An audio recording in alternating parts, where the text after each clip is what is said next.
பாமக வந்து திமுக கூட்டணியில சேர்ந்துட்டுனா, இதே திருமாவளவன் அவர்கள் வெளிய வந்து இந்த நடந்த 4 ஆண்டு, 5 ஆண்டு ஆட்சிய பத்தி என்ன பேச வர்றோம்? ஏன்னா, ஒவ்வொரு அ 1 வாரத்துக்கு ஒரு முறை இந்த கூட்டணியில நான் இருக்கேங்கிற வார்த்தைய அவர் ஆரம்பிக்கிறாரு. அப்படி இருக்கும்போது இந்த கூட்டணியிலேருந்து வெளிய வர வேண்டிய சூழ்நிலை வந்தா, எந்த காரணத்த சொல்லிட்டு மக்கள போய் சந்திப்பாரு? இப்ப நான் நடந்த விஷயங்களெல்லாம் நான் சொன்னாலும், என்ன பொறுத்தளவுல என்ட்ட கேட்டீங்கன்னா, விசிகேவுக்கு பெரிய ஆப்ஷன் கிடையாது. விசிகேவ பொறுத்தளவுல அவங்க டிஎம்கே அலையன்ஸ்ல தான் இருக்கணும். ஏன்னா, இப்ப ஏடிஎம்கே, பிஜேபி அலையன்ஸ் சீல் ஆயாச்சு. அந்த அலையன்ஸ் சீல் ஆனதுக்கப்புறம் ஏறக்குறைய டிஎம்கே அலையன்ஸும் அதுதான்.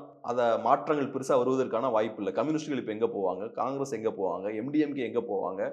விசிகே எங்க முடியும்? ஆனா, நீங்க பிஜேபிக்கு எதிரான ஒரு ஸ்டாண்ட் எடுத்து பழகிட்டீங்க. ஸோ அப்படி இருக்கும்போது உங்களுக்கு ஏடிஎம்கே கிட்ட முடியாது. அப்ப வேற ஆப்ஷன் உங்களுக்கு என்ன இருக்கு? சீமான் அவர்களும், விஜய் அவர்களும் தான். ஆனா சீமான் அவர்கள்ட்டயும், விஜய் அவர்கள்ட்டயும் நீங்க போனீங்கன்னா, உங்களுக்கு சீட்ஸ் நெறைய குடுப்பாங்க மேபி. உங்களுக்கு ஒரு 40 சீட் குடுக்குறாங்கன்னே வச்சுப்போம். ஆனா கன்வெர்ட் ஆகாது. ஸோ அப்ப அதுல எந்த பிரயோஜனமும் இல்ல. இப்ப விசிகேல என்ன சிக்கல்னா, அவங்க சீட்ஸ் வின் பண்ணி பழகிட்டாங்க. கூட்டணி வைத்து சீட்ஸ் வின் பண்ணி பழகிட்டாங்க. அப்படி இருக்கும்போது இப்ப நீங்க விஜய் கூட போய் கூட்டணி வச்சு 0 சீட்ஸ் தான் வரும்னா, கட்சிக்குள்ள அது பிரச்சனைய ஏற்படுத்தும். கட்சிக்குள்ள இருக்கக்கூடிய முக்கியஸ்தர்கள்லாம் சீட்ஸ் வேணும், பவருக்கு வரணுன்ற எதிர்பார்ப்போட இருக்காங்க.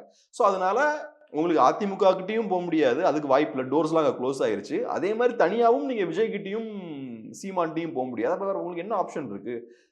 ஒரே ஆப்ஷன் வந்து திமுக. டிஎம்கே தான்.